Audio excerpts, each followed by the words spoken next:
I wanted to get your thoughts because you have one of the best minds in the sport on this whole like Conor McGregor ankle gate stuff. First, you're cornered a lot of guys, big fights where a good main event helps a lot of different people make a lot of money. How often would you say fighters go into fights with injuries, serious injuries that probably should make them postpone the fight and fight another day? And is it a tough position to be in as a coach, because of course you don't want your fighter competing far below 100%, but there's a lot more to this business, to this career thing than just wins and losses. Yeah, absolutely. So, the little cue in was we were going to probably pull Brad Tavares from his fight because he had an injury. Wow. And he had an injury going into the Israel Adesanya fight, and we debated on pulling him, and we decided not to because we wanted that opportunity to fight for the main event. Although we did lose the fight, and he did go 5 rounds with Israel, we ended up, not only was he hurt his foot prior to the fight, but we broke his arm in the fight. So then he accumulated another injury that has been bothering him since. So I'll never take that back. Like the value that we got by fighting a guy of Israel Adesanya's stature and going 5 rounds with him really is only going to help us for the future. But by using that history, we wanted to kind of look back at that when we were thinking about pulling out for this Amari fight. And, I think our heart was like, hey, let's be smart here and let's pull out. But the more and more we started to train and the more we started to push closer to the fight, we decided to run with it. And, thankfully the results worked out in our favor. And I think that happens quite a bit. The other side of that too, and I don't think a lot of listeners or people really understand this, I couldn't imagine, I guarantee you it's probably in the 80 percentile that most of the pro fighters, even at the highest level, do not have insurance. Wow. They do not have any health insurance whatsoever. Wow. So that being said, a lot of guys I've known in the past that will have ACL injuries, that will have shoulder rotator cuff tears or serious injuries. Yeah. That the only way that they can get surgery is they take the fight, hopefully win, but if they lose, they'll say post-fight that they injured this knee in the fight so that they're covered by the promotion's insurance. So, that's a problem. That's a problem, man. And I don't think a lot of people really understand what a lot of these men and women go through just to even get into the cage. And not only get into the cage, but they get in there compromised, and they're doing it so they can actually get it fixed. So pretty crazy. And it does it because a lot of people, when the Conor thing came out, they're like, "How did the Nevada not know that? Aren't they supposed to do these battery tests and stuff like that?" And it just shows, one, that not every state kind of does the same thing. Like for example, a lot of people say New York does too much and stuff like that, and New Jersey does in-depth stuff. Like, are these medical exams that fighters are forced to do before fights by these athletic commissions, are they really not as in-depth as we think? And then two, are just fighters good at hiding these injuries so that they can then get it paid for? Yeah, nothing that they're going to do in any really workup is going to reveal stress fractures in the ankle or shin, right? Yeah. And then of course, like if it is injured and they tell you to hop on one foot, you're going to hop on one foot and it's going to look completely normal. None of these guys are going to, try to pull out of the fight or do something that's going to jeopardize it. So, I think in the Conor incident where, the foot gets broken, I think for me, when I look at the whole situation, if he came out in a kick-heavy game plan, and I thought that was actually smart. I thought he needed to get back to his kicks. Yeah. What it tells me is that he probably kicked a lot during training camp as well. The kicking cardio element, I got guys who can wrestle for days, but I can make them, if I make them kick and add kicks in their game, their cardio, you see it drop completely quicker, right? Guys can wrestle for hours on end, but if I go make you kick for a long time, and sometimes vice versa. So there's something to be said about kick cardio, meaning the big muscles in your legs are going to command a lot of oxygen. So if he had a kick-heavy oriented mindset for this camp, I guarantee you he did that a lot during his training. So he could have easily compromised that shin or that ankle in training camp. Now, was that what broke it? I don't know. There's been the theory of obviously my mom seeing the elbow on the knee, she ran with that. The checking of the leg and all those things. I think everybody's right. Everybody's right. Because very rarely do you see a step back rolled ankle turn into that tibia fracture the way it did. Yep. It just doesn't add up. So I think it definitely could have been compromised in training.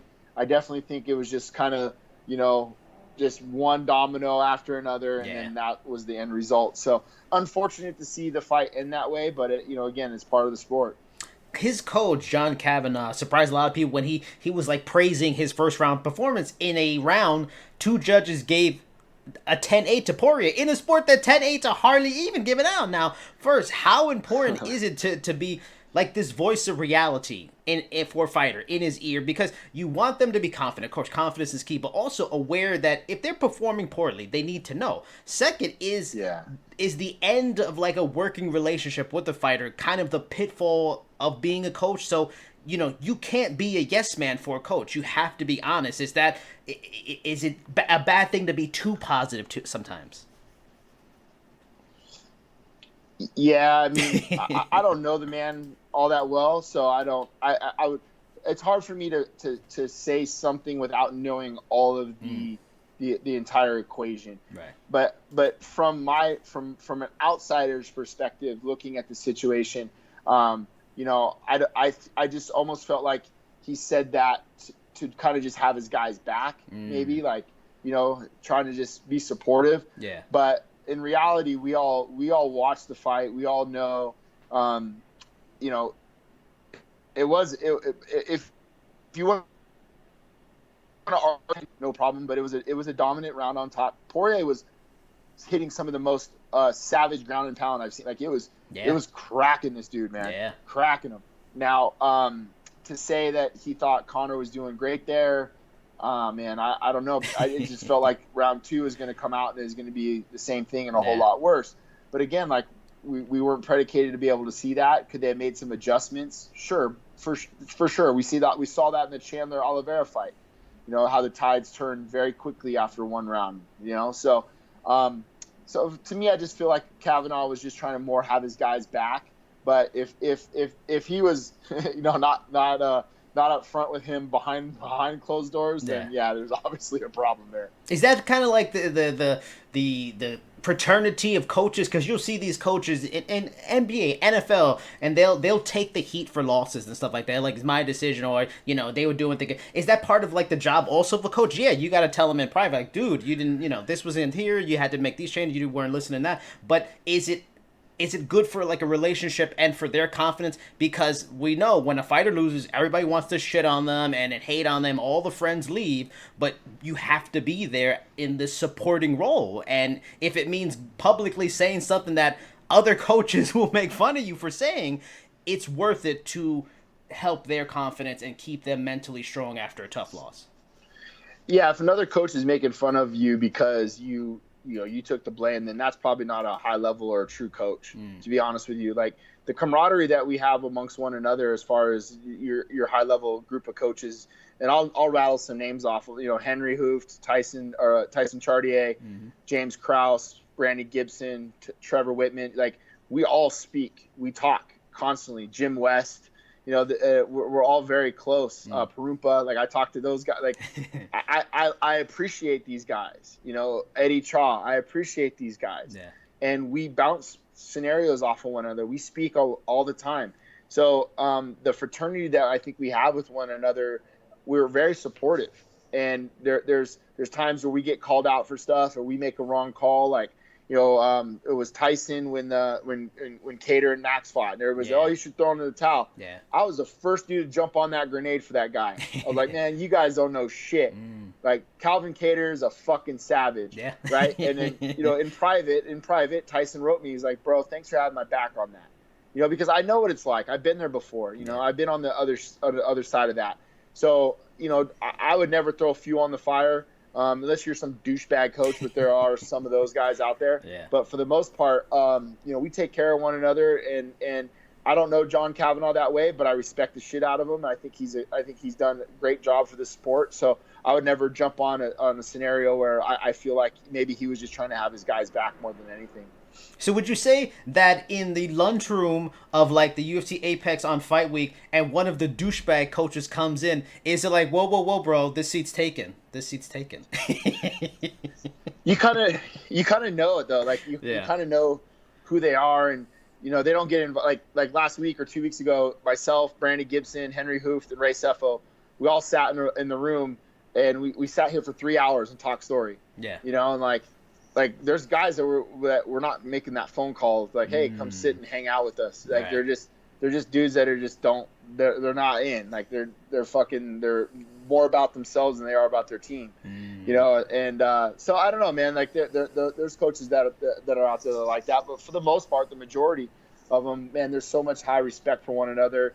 When I won Coach of the Year, man, like so many great people like reached out to me and were congratulating me on that, and that was important because it's your colleagues, it's the people that you look up to, and the people that you're friends with, man. Yep. Mark Montoya, James Krause, like great people, bro. Like, hey, man, congrats, dude. I'm so proud of you. And then the ones that are super shady and shitty about it too.